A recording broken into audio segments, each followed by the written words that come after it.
السلام علیکم، آپ دیکھ رہے ہیں ہو کیا رہا ہے۔ میں ہوں فیصل عباسی، میرے ساتھ موجود ہیں عارف نظامی صاحب۔ بہت شکریہ نظامی صاحب آپ کا۔ اس کے ساتھ ہی ساتھ پاکستان پیپلز پارٹی کے سینئر رہنما سینیٹر نیئر بخاری صاحب نے بھی ہمیں جوائن کیا۔ بہت شکریہ بخاری صاحب آپ کا۔ آپ سے بھی گفتگو کریں گے۔ وزیر اعظم پاکستان عمران خان کی جانب سے جو ملائیشیا کا دورہ منسوخ کیا گیا ہے، کوالالمپور کانفرنس میں پاکستان اب شرکت نہیں کر رہا ہے، اس کو لے کر ترک صدر نے کہا ہے کہ اچھا ہوتا کہ عمران خان اس کانفرنس میں شرکت کرتے۔ دوسری جانب ملائیشین وزیر اعظم نے کہا ہے کہ عمران خان کو مجبور نہیں کیا جا سکتا، ان کی اپنی مجبوریاں ہیں جس کی بنا پہ وہ نہیں آ رہے ہیں، لیکن پاکستان کی جانب سے اس پہ واضح پالیسی بیان کب آئے گا، یہ بہت بڑا سوال ہے، اس کو بھی پروگرام میں ڈسکس کریں گے۔ اس کے علاوہ سپریم کورٹ کے ترجمان کی جانب سے گزشتہ شب جو غیر رسمی گفتگو ہوئی تھی صحافیوں کے ساتھ چیف جسٹس آف پاکستان کی، اس کو لے کر جو رپورٹ ہوتا رہا، آج وضاحتی بیان بھی سامنے آیا ہے، اس سے متعلق بھی پروگرام میں بات کریں گے۔ Army chief general Qamar Javed Bajwa نے S S G headquarter کا دورہ کیا ہے اور جوانوں اور افسران سے انہوں نے ملاقات کی ہے اور یہ بھی کہا ہے کہ ایس ایس جی کے لوگ ہمارا فخر ہیں، اس پر بھی بات کریں گے۔ خورشید شاہ صاحب ضمانت کے بعد آج رہا ہو گئے ہیں اور ان کا دودھ اور اب پانی کا پانی ہو جانا چاہیے، لیکن نظامی صاحب بلاول بھٹو زرداری نے آج رائیونڈ میں لاہور میں ورکرز کنونشن سے خطاب کیا اور کہا کہ ہماری تیسری نسل بھی اب پنڈی جانے کو تیار ہے۔ گو کہ 27 دسمبر کا جو جلسہ ہے اس کی بات کر رہے تھے، لیکن وہ قبل از وقت الیکشن کی باتیں جو پیپلز پارٹی کیا کرتی تھی، 2 ہفتے سے یہ باتیں نہیں ہو رہی، کیا پالیسی شفٹ ہے؟ یہ تو نیئر بخاری صاحب ہمارے ساتھ ہیں، وہی بتا سکتے ہیں۔ میں تو اتنا کہوں گا کہ جیسے اعتزاز صاحب کہہ رہے تھے اس دن کہ بلاول صاحب ہوا کا ایک تازہ جھونکا ہے پیپلز پارٹی کے لیے، ایک ریجوونیٹ ہوئی ہے لیڈرشپ ان کی۔ وہ باقی شیخ رشید اور ایسے لوگ کرٹیسائز کرتے رہے کہ جی یہ موروثی سیاست ہے، یہ ہے وہ ہے۔ اب موروثی سیاست ایک بر صغیر کی ٹریڈیشن اور سیاست کا حصہ، اور بلکہ امریکہ میں بھی ایسے ہی ہے، تو کوئی ایسی اس میں چیز نظر آتی ہے بشرطے کہ وہ پارٹی کو آگے لے کے چل سکیں۔ تو نیئر بخاری صاحب السلام علیکم، یہ بتائیے۔ وعلیکم السلام نیئر صاحب یہ بتائیے کہ محترمہ بے نظیر بھٹو کی لیاقت باغ کا میں جو شہادت ہوئی تھی اس کو 12 سال ہو رہے ہیں، کیا یہ پہلا موقع ہے کہ ان 12 سالوں میں پیپلز پارٹی عموماً تو یہ برسی جو ہے وہ وہیں گڑی خدا بخش میں مناتی رہی ہے، یہ پہلی دفعہ ہے کہ یہاں لیاقت باغ میں یہ جلسہ ان کے بیٹے جو ہیں سجا رہے ہیں؟ شکریہ نظامی صاحب۔ دیکھیں کہ یہ جو ڈیسیژن تھا یہ پاکستان پیپلز پارٹی کی کور کمیٹی کا ڈیسیژن تھا، اور کیونکہ لوکلی تو برسی کا پروگرام یہاں پہ پنڈی کی جو لیڈرشپ تھی اور جو کارکن تھے وہ یہاں ضرور کرتے تھے، لیکن بڑی جو تقریب ہوتی تھی برسی کی وہ ہمیشہ گڑی خدا بخش تھی، اور اس دفعہ یہ فیصلہ کیا گیا کہ جائے شہادت پہ محترمہ بے نظیر بھٹو صاحبہ کی وہاں پہ برسی کی تقریب ہو۔ تو یہ پارٹی کا ایک ڈیسیژن تھا، اور اس کے لیے یہ بھی آپ کے ذہن میں ہونی چاہیے بات کہ ہم پہ بہت سارا کرٹیسزم بھی آ رہا تھا کہ کہیں پنجاب کو پاکستان پیپلز پارٹی نے اور پرٹیکولرلی سینٹرل پنجاب کو نگلیکٹ کیا، اور چیئرمین بلاول نے بہت پہلے بھی اعلان کیا تھا کہ میں اپنی کمپین کا آغاز بھی کروں گا اور پولیٹیکل ایکٹیویٹی کو اور مزید بڑھاؤں گا سینٹرل پنجاب میں۔ تو اس کے لیے انہوں نے آغاز پنڈی سے کیا، اور اس کے لیے انہوں نے چاروں پروونشل کیپٹلز پہ بھی اپنا وزٹ کیا، وہاں پہ قیادت جو لوکل تھی ان سے ملاقات کی اور کنونشنز بھی کیے، اور جیسا کہ آج ان کا کنونشن لاہور میں تھا، یہ پورے پنجاب کا کنونشن تو نہیں تھا لیکن لاہور اٹ سیلف کا کنونشن تھا جس کو چیئرمین نے وہاں خطاب کیا، اور میں سمجھتا ہوں کہ یہ ایک اچھا سائن ہے اور پولیٹیکل موبلائزیشن کے لیے بھی کہ چیئرمین بلاول نے آغاز کیا پنڈی سے اس کو۔ یہ بتائیے کہ بلاول نے آج جو لاہور میں تقریر کی اس میں انہوں نے کہا کہ ہمیں سلیکٹڈ کا غلام بننا قبول نہیں ہے، تو اگر سلیکٹڈ کا غلام بننا قبول نہیں ہے تو اس کا مطلب ہے کہ آپ کہہ رہے ہیں جو کہ نیریٹو ہے پیپلز پارٹی کا کہ عمران خان الیکٹڈ نہیں بلکہ سلیکٹڈ ہے، تو کیا اس سے ہم یہ اخذ کریں کہ پیپلز پارٹی جو ہے جلد از جلد انتخابات چاہتی ہے، ابھی بھی وہ اپنی اس مطالبے سے دستبردار نہیں ہوئی؟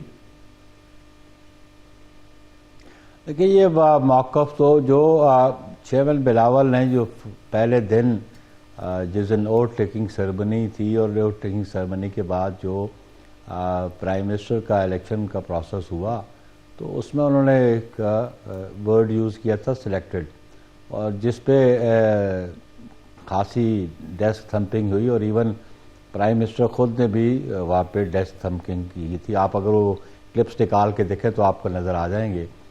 اور پاکستان پیپلز پارٹی ایک تو کلیکٹیو اپوزیشن جو تھی اس کا بھی مطالبہ تھا، اور پاکستان پیپلز پارٹی کا موقف تھا کہ یہ پچھلے 1.5 سال سے ان کی جو گورننس ہے یہ ڈیلیور نہیں کر پا رہے، جو اکانومی کی جو صورتحال ہو گئی ہے، اور پھر پرٹیکولرلی آپ انٹرنیشنلی بھی آئسولیشن کا شکار ہیں، تو اس لیے کیونکہ پراپر ریپرزنٹیشن نہیں ہے، اور وہ جو موجودہ حکمران ہیں یہ تو ایک تو انکمپیٹنٹ بھی ہے اور ان میں کیپیسٹی بھی نہیں ہے ٹو ڈیلیور.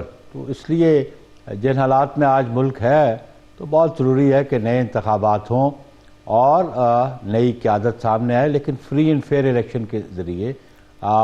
وہ جو انجینئرڈ الیکشنز ہیں پاکستان پیپلز پارٹی نہ ان پہ یقین رکھتی ہے اور نہ ان کو ماننے کو تیار. بخاری صاحب یہ جو آپ کا جلسہ ہوگا لیاقت باغ میں 27 کو، اس کی ایک سمبولک ویلیو بھی بڑھ گئی ہے کہ جس شخص نے کے دور میں ہوا تھا وہ پرویز مشرف تھا، اور ان کو سنگین غداری میں سزائے موت ہو چکی ہوئی ہے، اور یہ ابھی تک واضح نہیں ہوا. بلکہ بہت سارے لوگ کرٹیسائز کرتے ہیں کہ جس طریقے سے جو جائے واردات تھی نہیں لیاقت باغ میں جہاں یہ افسوسناک واقعہ پیش آیا، اس کو فوراً جلا دیا گیا، کارڈن آف کر دیا گیا. اور بعض آپ کے حلقے جو ہیں ابھی تک کہتے ہیں کہ ملوث تھے مشرف صاحب بے نظیر کی اسیسینیشن کے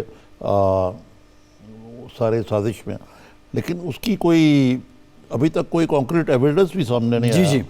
تو یہ اس حوالے سے دیکھا جائے تو یہ جو مشرف صاحب کو سزائے موت ہے، اگرچہ وہ اس پہ عمل تو نہیں ہو سکتا، وہ پاکستان سے باہر ہیں، اس کے حوالے سے بڑا متنازع بھی باتیں کی گئی ہیں کہ وہ متنازع ہے فیصلہ، یا اس کو متنازع بنانے کی کوشش کی گئی ہے.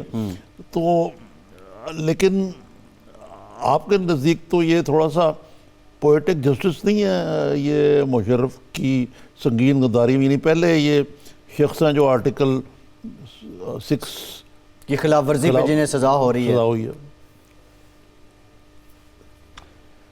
نظامی سے دیکھیں، ایک تو جو محترمہ کے جو انسیڈنٹ تھا اور وہ جگہ کو ود ان نو ٹائم وہاں سے دھلا دیا گیا، میں خود اس کا وٹنس ہوں، کیونکہ اس دن میں بھی جلسہ گاہ میں تھا، اور محترمہ کا جب یہ بلاسٹ کا انسیڈنٹ ہوا تو کوئی ود ان 30 منٹس دوبارہ جب میں ڈسٹرکٹ ہیڈ کوارٹر ہاسپٹل سے بے نظیر بھٹو ہاسپٹل جا رہا تھا جہاں پہ محترمہ کو لے گئے تھے، تو یہ گورنمنٹ کالج کے سامنے سے میں گزر رہا تھا، تو اس وقت جو ٹینکرز تھے وہ فلش آؤٹ کر رہے تھے.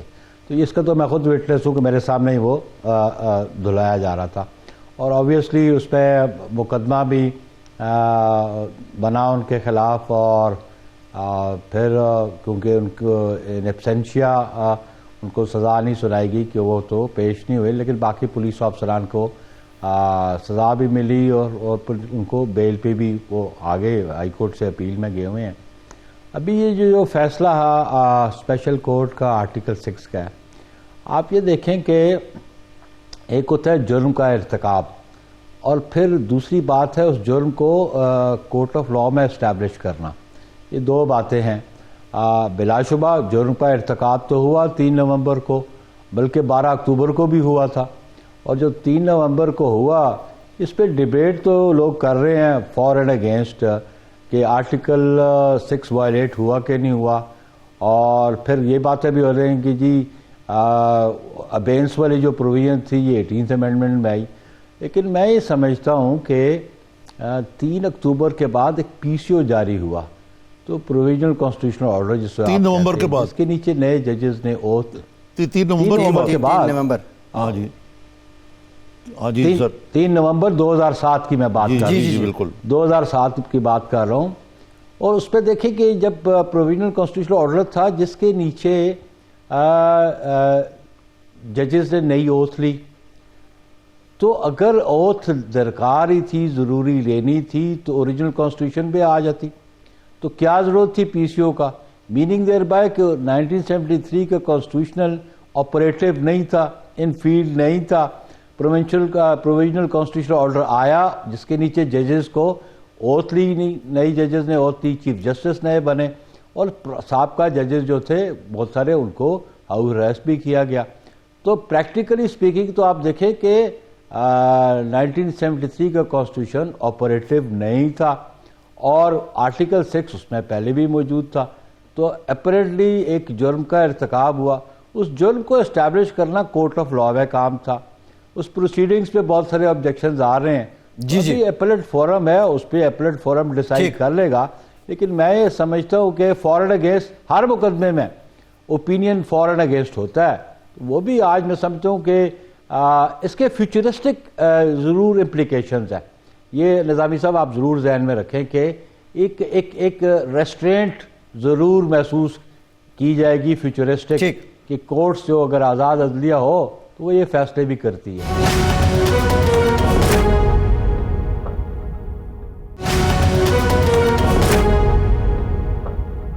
بخاری صاحب, لیکن یہ جو آپ کہہ رہے ہیں نا, یہ مشرف صاحب کا تو کو در کو ہوا. پہلے تو عذر گناہ جو ہے بدرت گناہ والی بات, کہ جو 12 اکتوبر ہے وہ بھی کو تھا, 3 نومبر ہے وہ بھی جیسے آپ کہہ رہے ہیں وہ ایمرجنسی پلس ایمرجنسی پلس خود کہا گیا تھا اس کو. یہ تو ایک بحث چلتی رہے گی, درست ہے. لیکن جو میرا اصل سوال تھا آپ سے کہ کیا آپ سمجھتے ہیں کہ مشرف صاحب کا کوئی رول تھا محترمہ بینظیر بھٹو کی قیادت میں؟ بلا شبہ اس میں رول تھا, اور محترمہ نے اپنے خود اپریہنشنز کا اظہار کیا تھا اس بارے میں آلریڈی بھی, جب وہ امریکہ سے تشریف لا رہی تھی, اگر دبئی سے تشریف لا رہی تھی, اور اس سے پہلے ان کا وزٹ امریکہ کا تھا. تو ان کو تو اپنے اپریہنشنز کا اظہار انہوں نے آلریڈی کیا تھا. اور ہم سمجھتے ہیں کہ اس کیس میں بھی کیونکہ پروسیکیوشن پنجاب گورنمنٹ کے پاس تھی, انسیڈنٹ پنجاب میں ہوا تھا, کورٹس وہاں پہ تھیں, اور جو پروسیکیوشن تھی پنجاب گورنمنٹ کے نیچے تھی. ان کو اپنا ایویڈنس پراپرلی وہاں پہ لے کے آنی چاہیے تھی, لیکن وہ پراپرلی کیس کو کنڈکٹ نہیں کیا گیا. اسی لیے ہم اپیل میں بھی گئے ہوئے ہیں, اور آج اپیل بھی وہ پینڈنگ ہے, جہاں پہ ہم نے انہانسمنٹ کی بات کی ہے کہ پنشمنٹ انہانس کی جائے, شہباز شریف کی ایٹ دا سیم ٹائم کہ مشرف صاحب کو اور اسی طرح آپ مشرف صاحب کا کیس تو کنکلوڈ ہی نہیں ہوا تھا. وہ تو کنکلوڈ ہی نہیں ہوا تھا, وہ تو ٹرائل نہیں ہوا, کنکلوڈ ہوا, تو ان کو تو ایبسکونڈر ڈکلیئر کر دیا گیا. دیکھیں بخاری صاحب, جہاں تک میرے علم کا تعلق ہے کہ انہوں نے اپنے I S I chief Nadeem Taj کو, جو اس وقت تھے, محترمہ بینظیر کے پاس بھیجا, یعنی یہ 26 کی رات کو, ان کو پرسویٹ کرنے کے لیے کہ آپ کی جان کو خطرہ ہے, آپ نہ جائیں لیاقت باغ. تو وہ نہیں مانی. تو اس کا مطلب ہے کہ مشرف صاحب کو اور ان کی انٹیلیجنس ایجنسیوں کو کچھ نہ کچھ علم ضرور تھا کہ کچھ معاملات جو ہیں ان کے پاس جو رپورٹس تھی وہ اس قسم کے ہیں, اور انہوں نے ان کو روکنے کی کوشش کی. آپ یہ تو کہہ سکتے ہیں کہ مشرف نے درست حفاظتی اقدامات نہیں لیے, یا بعد میں جس طرح اس کو دھو دیا اس میں کوئی تھوڑی سی شکوک و شبہات پیدا ہوتے ہیں, لیکن یہ تو ابھی تک تو یہ سرکمسٹانشل ایویڈنس ہے نا کہ وہ اس سازش میں شریک تھے. مشرف کی بدنیتی نہیں ثابت ہوتی. دیکھیں یہ بات کانسپریسی کی جو بات ہے, سرکمسٹانشل ایویڈنس سے یہ اسٹیبلش ہوتی ہے, اور جو کانسپریسی کرنے والا ہے یا کانسپریٹر ہے اس میں سے کوئی یا تو آ کے واضح گواہ بنے. اگر وہ گواہ کوئی نہیں بنتا تو پھر جو سرکمسٹانشل ایویڈنس ہے اسی سے اسٹیبلش ہوگا. لیکن آپ یہ بھی دیکھ لیں کہ محترمہ کو تھریٹ بھی تو جنرل مشرف نے کیا تھا, اور محترمہ سے جب وہ گفت و شنید ہوئی اس کے بعد وہ نہیں چاہ رہے تھے کہ محترمہ الیکشن سے پہلے پاکستان تشریف لے کے آئیں. تو وہ تھریٹ تو آلریڈی کنویڈ تھا. سیکنڈلی کسی پولیٹیکل فگر کو اور جو فارمر پرائم منسٹر بھی ہو اس کو سیکیورٹی فراہم کرنا اسٹیٹ کی ذمہ داری تھی. تو نیگلیجنس تو پھر اسٹیٹ کی ہوئی اور پھر وہاں پہ ان آفیشلس کی ہوئی کہ جو محترمہ کو پراپرلی سیکیورٹی فراہم نہ کر سکے. تو یہ بھی ایک سرکمسٹانشل ایویڈنس بن سکتی ہے. ٹھیک. اور میں سمجھتا ہوں کہ اس خدشات کا اظہار محترمہ نے پہلے ہی کر دیا تھا. جی وہ تو دیکھیں نا، جو 18 اکتوبر 2007 کو جب وہ واپس آئیں تو سانحہ کارساز جس میں سینکڑوں لوگ شہید ہوئے، وہ تو مشرف صاحب کا ویلکم تو اسی سے واضح ہو جاتا تھا. بتیاں بجھا دی گئیں اور وہ خوش معجزانہ طور پہ محترمہ بچ گئیں. لیکن اس وارننگ کے باوجود اس دلیر خاتون نے پھر بھی یہ لیاقت باغ میں وہ جلسہ کیا. دیکھیں محترمہ تو ایک بات یہ ہے کہ میں آپ کو ایک 18 اکتوبر کے بعد 19 اکتوبر کو محترمہ نے بلاول ہاؤس کراچی میں ایک میٹنگ کی، جس میٹنگ میں بھی شریک تھا. اور محترمہ نے آغاز میں کہا کہ سیاست ایک والنٹریلی ہر شخص کرتا ہے. اور وہاں پہ جتنے لوگ جو ایم این ایز بیٹھے ہوئے تھے ان سے کہا کہ میں نے تو ایک راستے کا تعین کر لیا ہے، میں نے اس پہ چلنا ہے، اور اگر مجھے کوئی چھوڑ کے جانا چاہتا ہے تو وہ بے شک چھوڑ کے چلا جائے، لیکن میں نے ایک فیصلہ کر لیا ہے اور میں اس راستے پہ ضرور چلوں گی. اس ملک میں جمہوریت کی بحالی کے لیے میں نے پہلے بھی قربانیاں دی، ابھی بھی قربانی دوں گی، اور اس ملک میں حقیقی معنوں میں 1973 کے آئین کی بحالی اور جمہوریت کی بحالی کے لیے جدوجہد کروں گی. ٹھیک ہے. اچھا بخاری صاحب، آپ نے قربانیوں کا ذکر کیا. بلاول صاحب نے بھی آج کہا کہ میں اب پنڈی جا رہا ہوں جہاں قائد عوام کو تختہ دار پہ لٹکایا گیا، جہاں بی بی کو شہید کیا گیا. تیسری جنریشن جو ہے تیسری نسل اب پنڈی جا رہی ہے. اس میں کوئی شک نہیں پیپلز پارٹی نے قربانیاں دی ہیں، اور پیپلز پارٹی کی قربانیوں کا ادراک پاکستان کے عوام نے 40-50 سال تک کیا ہے. اس کے بعد پیپلز پارٹی کی حکومتیں بھی رہی ہیں. پنجاب میں پی ٹی آئی اگر پرفارم نہیں کرتی تو ایک خلا پیدا ہو سکتا ہے، اور اس خلا کا فائدہ پیپلز پارٹی کو ہو سکتا ہے. لیکن سندھ میں جو پیپلز پارٹی کی پرفارمنس ہے، کیا وہ ماڈل کے طور پہ پنجاب کے عوام کے سامنے ان کو قائل کرنے کے لیے، مائل کرنے کے لیے آپ سمجھتے ہیں کہ آپ رکھ سکتے ہیں؟ دیکھیں جی، ہم تو اس کو کنفائن نہ کریں ایک پروونس تک. اور پھر میں سمجھتا ہوں کہ بعض قوتیں ایسی تھی جو پولیٹیکل پارٹیز کو جو فیڈریشن کی علامت تھی ان کو ریجنل پارٹیز میں کنورٹ کرنے کی کوشش کی جاتی رہی. پیپلز پارٹی ایک فیڈرل جماعت ہے، فیڈریشن کی نمائندگی کرتی ہے، اور پرفارمنس کے حوالے سے بلا شبہ آپ دیکھ لیں کہ ایک میجر پروجیکٹ NICBD جو ہاسپٹل ہے، آپ اس کو دیکھ لیں. آپ یہ دیکھ لیں کہ یہ بہت زیادہ کرٹیسزم آتا ہے ادھر سندھ کے حوالے سے کہ ان کی کارکردگی کیا ہے. آپ تھرپارکر کے علاقے میں دیکھ لیں، وہاں پہ ابھی جو پروجیکٹس چل رہے ہیں، پرٹیکولرلی یہ جو پاور جنریشن کا پروجیکٹ ہے، خواتین ٹرکس چلا رہی ہیں، لوڈر ٹرکس چلا رہی ہیں. آپ کہتے ہیں کہ دیکھیں کہ سندھ کے رورل ایریا میں یہ ایک نئی بات نہیں ہے کہ وہ ایک وومن امپاورمنٹ کو آپ دیکھ لیں. جو ٹرک لوڈرز ٹرک ہیں وہ بھی چلاتی ہیں اور اپنا روزگار ان کو ملا ہوا ہے، اور اچھا خاصا روزگار ملا ہوا ہے. تو یہ کرٹیسزم تو آتا ہے. لیکن آپ یہ دیکھیں کہ اگر 2018 کے الیکشن میں پیپلز پارٹی کی اگر پرفارمنس اچھی نہ ہوتی تو 2013 کے الیکشن سے بہت زیادہ سیٹس انہوں نے حاصل کی، تو لوگوں کا زیادہ اعتماد ان پہ آیا. خالی ٹاک شوز پہ بیٹھ کے یا اپوننٹس کرٹیسائز کر رہے ہیں، لیکن آن گراؤنڈ ریئلٹیز اب آپ دیکھیں تو پاکستان پیپلز پارٹی کا 2018 کا جو رزلٹ ہے پروونشل اسمبلیز کا، وہ بہت بہتر ہے. جی ٹھیک ہے، ان کی سیٹس بھی زیادہ ہیں.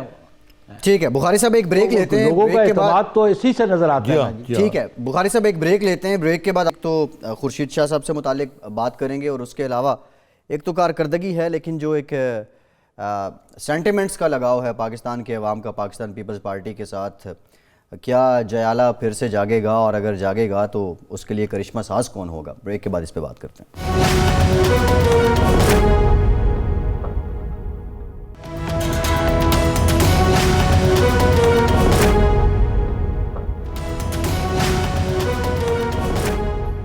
بریک کے بعد ایک بار پھر سے پروگرام میں آپ کا خیر مقدم کرتے ہیں۔ بخاری صاحب، پچھلے کچھ دنوں میں بلکہ چند دنوں میں آپ کی سیاسی قیادت کو رہائی ملی ہے۔ آصف زرداری صاحب، سراج درانی صاحب، فریال تالپور صاحبہ، خورشید شاہ صاحب، اب یہ سارے ضمانت پہ رہا ہیں۔ آج شاہ صاحب نے کہا کہ 32 سالہ سیاسی کیریئر متاثر ہوا ہے میرا، اور اب دودھ کا دودھ اور پانی کا پانی ہو جانا چاہیے۔ کیا مراد کیا ہے اس سے؟ دیکھیں، خورشید شاہ صاحب کے خلاف پرائمریلی ایلیگیشنز تھے ایسٹس بیونڈ مینز، اور یہ انکوائری سٹیج پہ تھے۔ تو آپ نیب کے ڈبل سٹینڈرڈز دیکھ لیں کہ کیبنٹ کے جو موجودہ کیبنٹ ہے پی ٹی آئی کی، اس کے ممبرز جن کے خلاف ریفرنسز ہیں ان کو تو کسٹڈی میں کبھی نہیں لیا جاتا، لیکن اپوننٹس کو، جو اپوزیشن کے لوگ ہیں، بالخصوص آپ خورشید شاہ صاحب کو دیکھ لیں کہ ابھی انکوائری سٹیج پہ ان کو کسٹڈی میں لے لیا گیا، اور انکوائری سٹیج کے بعد انویسٹیگیشن سٹیج، اور انویسٹیگیشن کے بعد پھر ریفرنس فائل ہونا۔ قانون کے مطابق ودن 90 ڈیز جب آپ کسٹڈی میں لیں تو ریفرنس آپ کو فائل کرنا ہے۔ 90 ڈیز سے زیادہ عرصہ گزر گیا، انویسٹیگیشن سٹارٹ نہیں ہوئی، انکوائری سٹیج پہ تھی۔ تو انکوائری انویسٹیگیشن میں تب کنورٹ ہوتی ہے کہ جب سفیشینٹ مٹیریل جو الزام لگتے ہیں یا ایکوزیشن کا وہ اویلیبل ہو، اور انویسٹیگیشن میں جب بادی النظر میں مقدمہ بنتا ہو تو پھر اس کو ریفرنس میں کنورٹ کر کے بھیجا جاتا ہے۔ تو ابھی ہم سمجھتے ہیں کہ نیب کے یہ ڈبل سٹینڈرڈز تھے کہ جہاں ریفرنسز تھے وہاں تو گرفتاریاں نہیں تھیں، اور یہاں پہ انکوائری سٹیج پہ، اور پھر کورٹ نے ہمیں ریلیف دی۔ یہ کوئی فیور کی بات نہیں ہے کہ کسی نے کوئی فیور کی ہو، یہ تو کورٹ سے ریلیف ملی ہے، اور کورٹ نے مقدمے کا جائزہ لے کے، سملرلی فریال تالپور صاحبہ 6 مہینے سے وہ کسٹڈی میں تھیں، جوڈیشل لاک اپ میں تھیں، پہلے نیب کی کسٹڈی میں نہیں، پھر جوڈیشل لاک اپ میں نہیں، تو ان کے خلاف بھی تو ریفرنس جو فائل ہوا وہ سپلیمنٹری ریفرنس ہے۔ لیکن ایلیگیشن کیا تھے؟ پہلے میڈیا پہ بہت زیادہ انہوں نے نیب کی اتھارٹیز نے کہا کہ بلینز کی بات ہے۔ کل جب بیل آرگو ہو رہی تھی تو اتفاق سے میں بھی کورٹ میں موجود تھا، تو ٹوٹل ایلیگیشن جو پروسیکیوٹر سامنے لے کے آیا محترمہ فریال تالپور صاحبہ کے خلاف کہ جی 30 ملینز کی پیمنٹ ہے۔ اوریجنل ایف آئی آر تھی وہ 15 ملین کی تھی، 1.5 کروڑ روپیہ۔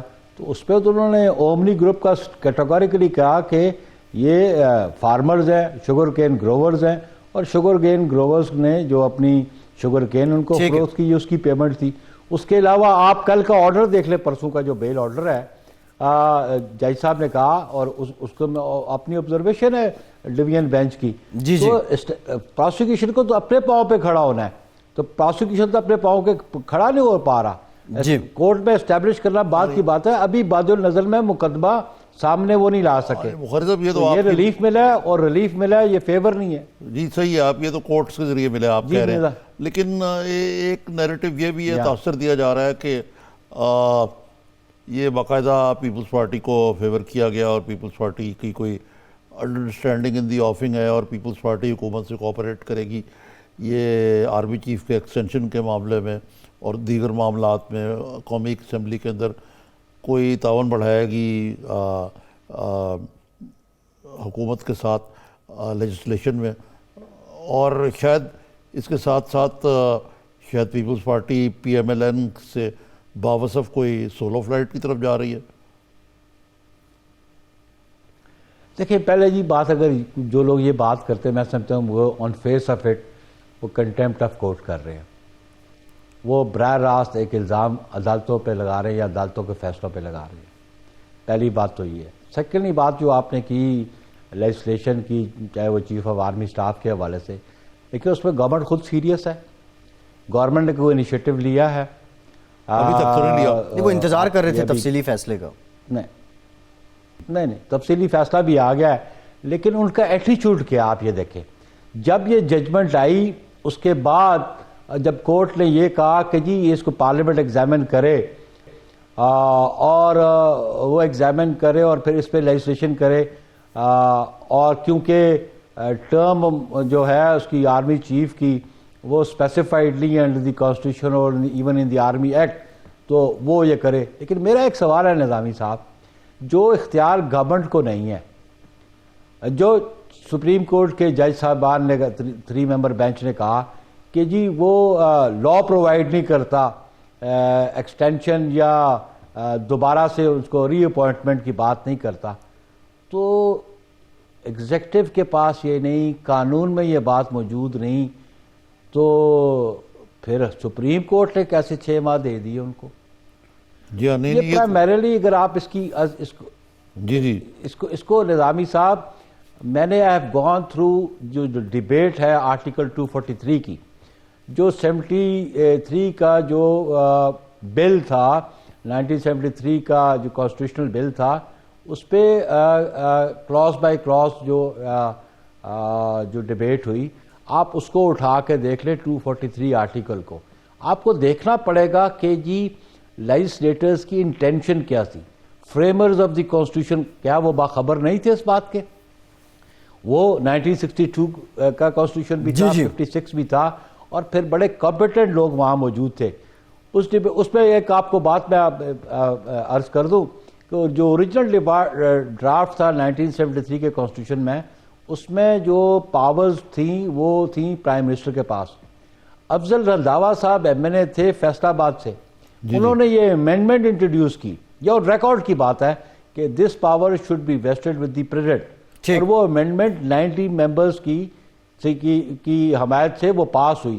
تو میں سمجھتا ہوں کہ اس کو دیکھنا پڑے گا کہ انٹینشن کیا تھی اس وقت کے لیجسلیٹرز کی، اس کانسٹیٹیوشن اس پروویژن کی اسپرٹ کیا ہے، کیوں نہیں رکھا گیا. تو اس پہ لیکن یہ ساری بات نظامی صاحب موجودہ حکمرانوں کو دیکھ لیں کہ یہ تو اور کسی لیجسلیشن کے حوالے سے بھی کبھی اپنا نہیں چاہتے کہ ہم تعاون کا ہاتھ جو ہے حاصل کریں اپوزیشن سے. ان کا انداز گفتگو دیکھ لیں، ان کا کنڈکٹ، ان کے پرائم منسٹر کا کنڈکٹ نیشنل اسمبلی میں اور سینٹ میں دیکھ لیں. تو اس طرح بخاری صاحب شارٹلی پیپلز پارٹی تعاون کرے گی لیجسلیشن پہ حکومت کے ساتھ؟ وہ سیکھ کرے گی ہم سے. پہلی بات تو یہ ہے کہ وہ نہیں، اگر فرض کریں وہ سیکھ کرتے ہیں، اگر وہ سیکھ کرتے ہیں تو آپ دفتر تعاون بڑھائیں گے؟ بات سیکھ کریں گے. لیٹ سی کہ جو لیجسلیشن آئے گی اس لیجسلیشن کس کنٹیکسٹ میں ہوگی، کیا اس کی ریکوائرمنٹ ہوگی، وہ کانسٹیٹیوشنل امینڈمنٹ لے کے آئیں گے یا سب آرڈینیٹ لیجسلیشن میں لے کے آئیں گے. لیکن پرائمریلی تو لیجسلیشن جو بزنس ہے وہ گورنمنٹ کا ہوتا ہے، اپوزیشن کا نہیں ہوتا. اور ہم گورنمنٹس میں رہے ہیں، میں خود لیڈر آف ہاؤس رہا ہوں، لیکن جب ہم لیجسلیشن لے کے آتے تھے تو ہم تو کوآپریشن سیکھ کرتے تھے لیڈر آف اپوزیشن سے. وہ لیڈر آف اپوزیشن کو ہاتھ ملانے کو تیار نہیں ہے. ان سے ان کی انٹینشن نظر آتی ہے، وہ کہہ رہے ہیں انٹینشن ہی نہیں ہے. ٹھیک، بظاہر شاید لگ رہا ہے کہ اگر وہ سیکھ کرتے ہیں تو پیپلز پارٹی بیٹھنے کو تیار ہے. شاید خود ہی نہیں چاہتے وہ ایکسٹینشن. اگر حکومت بلاتی ہے تو پیپلز پارٹی شاید بیٹھنے کو تیار ہے قانونی معاملات پہ. ٹھیک بخاری صاحب، بہت شکریہ. اس پہ پارلیمنٹ میں تو بات ہو سکتی ہے جی، whether we support or not that is a different thing. ٹھیک، لیکن اس پہ گفتگو شنید ہونے میں تو دیکھو پارلیمنٹ میں ہم بیٹھے کس لیے ہیں؟ ٹھیک ہے، بات چیت کرنے کو تو ہم تیار ہیں، لیکن کسی بل میں ہم حمایت کرتے ہیں کہ نہیں کرتے ہیں یہ ہماری پارٹی ڈیسائیڈ کرے گی. ٹھیک، بہت شکریہ نیر بخاری صاحب، بہت شکریہ آپ کے. نظامی صاحب، یہ بہت سی باتیں ہو گئی ہیں. آپ نے ایک لفظ استعمال کیا تھا نیریٹو، یہ کیا ہوتا ہے؟ یہ جو ہماری مشیر اطلاعات ہیں وہ ہر سینٹنس میں بیانیہ کا ذکر کرتی ہیں. اچھا، کہ وہ بیانیہ انگریزی میں نیریٹو ہے. نیریٹو ہے، لیکن میرا خیال ہے اس کا بہت کثرت سے استعمال، نیریٹو اردو میں بیانیہ، غلط انداز سے بھی غلط لام ہو گیا. اچھا، یعنی بس وہ نواز شریف کا بیان جو ہے وہ بیانیہ بن گیا. کیا نام ہے، خواجہ آصف نے کچھ اسمبلی میں تقریر کی، وہ بھی بیانیہ بن گئی ہے.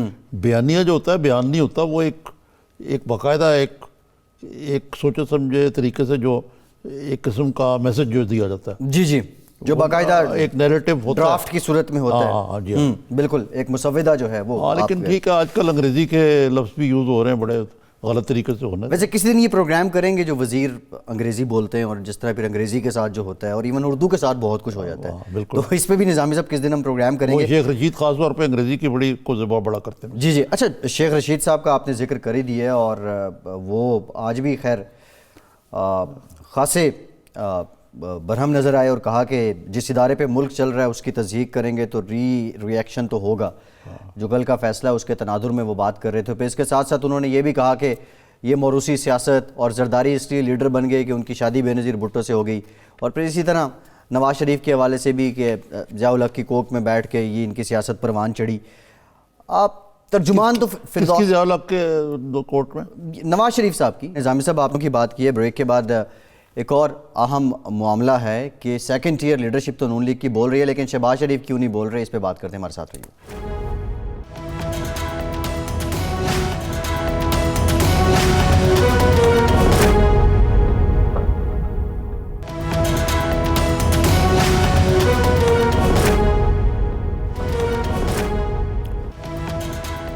بریک کے بعد ایک بار پھر سے آپ کو خوش آمدید کہیں گے۔ نظامی صاحب، حکومتی جماعت کی کور کمیٹی کا اجلاس ہوا ہے، اس کے بعد فردوس عاشق اعوان صاحبہ نے بریفنگ بھی دی ہے۔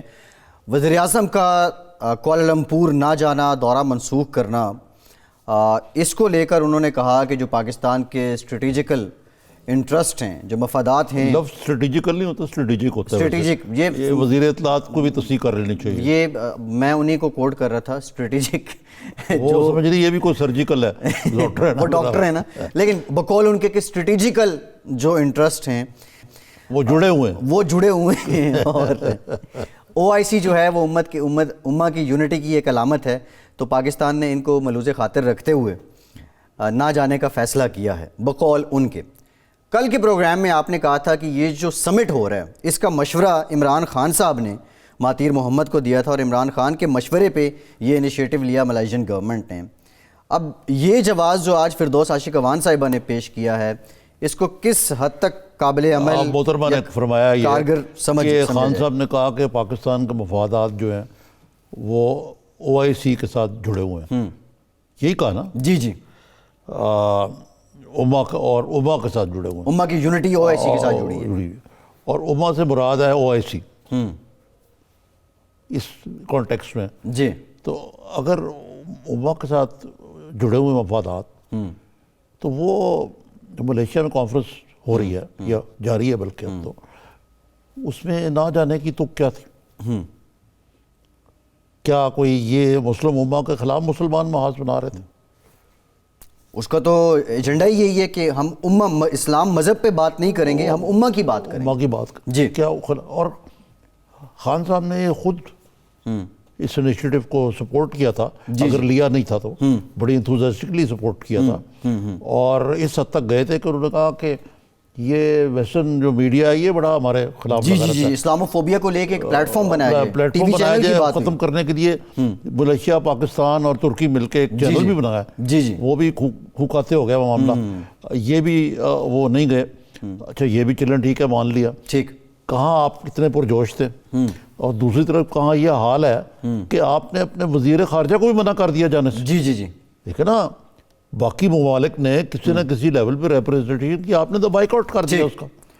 تو نظامی صاحب، اور وہ جو مہاتیر محمد ہے انہوں نے کہا ان کی مرضی ہے، ان کی مجبوریاں ہوں گی۔ جی انہوں نے تو بڑا کلیئر کہا، لیکن ترک صدر نے کہا کہ اچھا ہوتا اگر عمران خان آ جاتے، باقی انہوں نے یہ بھی کہا کہ فروری میں وہ پاکستان آ رہے ہیں۔ بات یہ کہ دیکھیں نا، جس کا کام اسے ہی ساجے۔ جی، خان صاحب کو دنیا اسلام اور کی ٹھیکیداری کرنے کی کیا ضرورت ہے؟ جو پنجابی میں جس کو کہتے ہیں نا، اپنا نہ جوگی تو گوانڈ بلان چلی۔ پہلے آپ ایران اور سعودی عربیہ کی صلح بنانے کے لیے سالس بنے ہوتے، اس سے پہلے نواز شریف نے بھی کوشش کی۔ اب آپ مسلم امہ کے مسئلے حل کر رہے ہیں۔ اب بات یہ ہے کہ یہ کیا مسلم امہ کو نقصان پہنچتا اگر واقعی یہ صحیح تھی؟ جی جی، اگر خان صاحب ملیشیا چلے جاتے، ٹھیک ہے، بالکل ٹھیک ہے۔ اب وہ سب سے پہلے تو یا تو وہ اپنا گھر ٹھیک کر لیں۔ اب بات مان لی ہم نے کہ یار ہم سعودی عربیہ کے مرہون منت ہیں، جی جی، ٹھیک ہے، اور ہمیں ان کے پیسے چاہیے، جی، ہم نے پیسے لیے ہوئے ان سے، ہم زیر بار ہیں ان کے، ہم یو اے بی کے بھی بڑے زیر بار ہیں، پھر اتنی اکڑ خانی کی ضرورت کیا ہے؟ آپ نے اس وقت نہیں سوچا کہ آپ کیا کر رہے ہیں، کہ یہاں پہ سب سے ڈیوائزو فورس جو ہے وہ کیا ہے؟